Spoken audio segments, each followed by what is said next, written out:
Steve Jobs, the man who changed the world with a dream. Today, Apple is one of the most valuable companies on Earth. Millions of people carry iPhones in their pockets. MacBooks are used by students, creators, and professionals around the world. The Apple logo is recognized almost everywhere.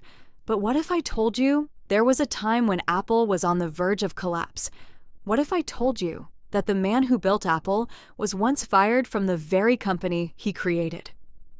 This is the story of Steve Jobs, a man who started with almost nothing, traveled across the world searching for meaning, faced failure, lost everything, and then returned to build one of the greatest companies in history.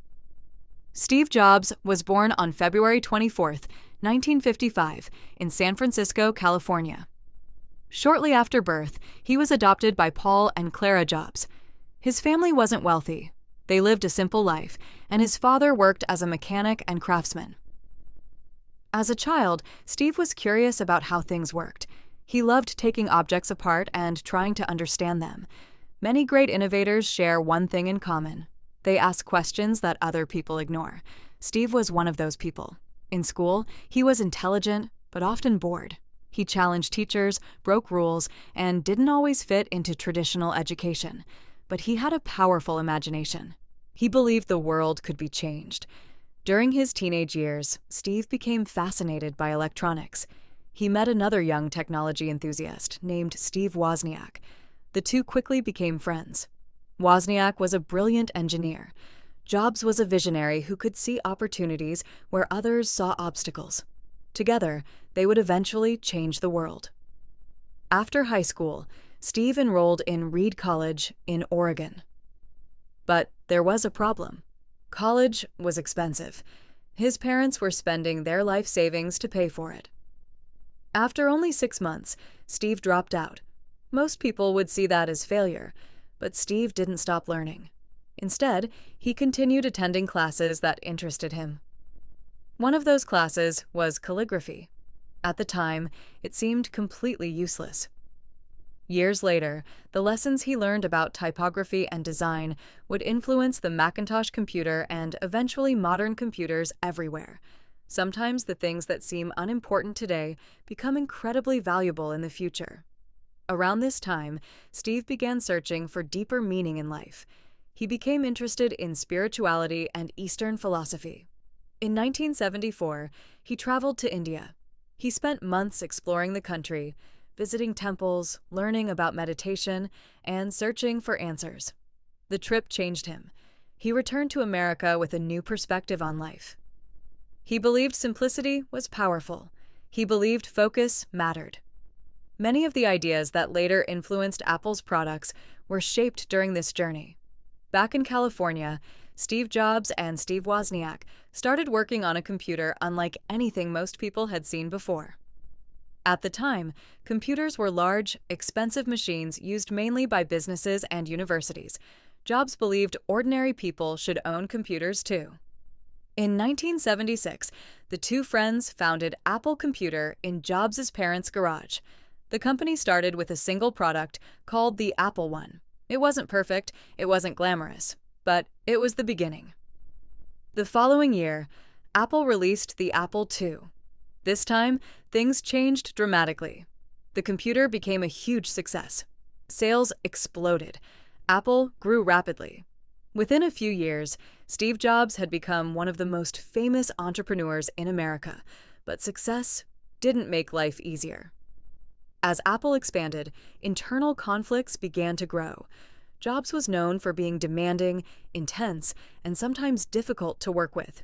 He pushed people relentlessly because he believed great products required excellence. Some admired him, others found him impossible. In 1984, Apple introduced the Macintosh. The computer was revolutionary.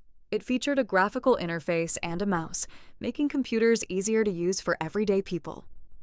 The famous Super Bowl commercial announcing the Macintosh became one of the most iconic advertisements in history. Yet, despite its innovation, problems inside Apple continued. Tensions between Jobs and Apple's leadership reached a breaking point. Then, something unbelievable happened. In 1985, Steve Jobs was forced out of Apple. The company he had built, the company he loved, the company that carried his vision. Gone. Imagine creating something from nothing and then losing it. Most people would have given up. Most people would have spent years feeling bitter. Steve Jobs chose a different path. Later, he described it as one of the best things that ever happened to him. Being fired freed him from the pressure of success and allowed him to start again. He founded a new company called NeXT. The company developed advanced computers, technology, and software. At first, NeXT wasn't a major commercial success, but the technology would eventually become incredibly important. Around the same time, Steve purchased a small animation studio from filmmaker George Lucas. The company was called Pixar. Few people paid much attention to it. That would soon change. Over the following years, Pixar created groundbreaking animated films. In 1995, Pixar released Toy Story. It became a massive success and changed the animation industry forever. Suddenly, Steve Jobs wasn't just a technology entrepreneur. He was also a major figure in Hollywood. Meanwhile, Apple was struggling. The company that once led the computer revolution was losing direction. Products were confusing. Innovation had slowed. Profits were shrinking. Some experts believed Apple might not survive. Then, in one of the greatest business turnarounds in history, Apple acquired NeXT in 1997. That acquisition brought Steve Jobs back. The man who had been fired returned to save the company he founded. Jobs immediately simplified Apple's product lineup. He eliminated unnecessary projects. He focused the company. He demanded excellence. Most importantly, he built products that people truly wanted. In 1998, Apple launched the colorful iMac. It became a huge success. Then came the iPod, thousands of songs in your pocket. It transformed the music industry. Then came iTunes. Then the Apple Store. Then, in 2007, everything changed again. Steve Jobs walked onto a stage and introduced the iPhone. A phone, an iPod, an internet device, all in one. Many people didn't realize it at the time, but the smartphone era had begun. The iPhone transformed communication, photography, business, entertainment, and daily life. Apple continued to grow. The company became one of the most valuable businesses in the world. The same company that had nearly collapsed was now leading a technological revolution. In 2011, Steve Jobs passed away after a long battle with cancer. He was only 56 years old, but his impact remains everywhere. Every time someone uses a smartphone, creates digital art, starts a company, or dreams of building something meaningful, part of Steve Jobs' legacy lives on. His story isn't really about computers, it's not really about phones, and it's not even about Apple. It's about vision, it's about persistence, it's about believing in an idea when nobody else can see it.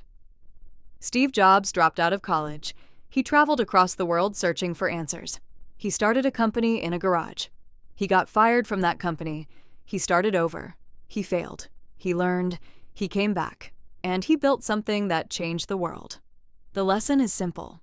You don't need to come from a wealthy family. You don't need a perfect plan. You don't need everyone to believe in you.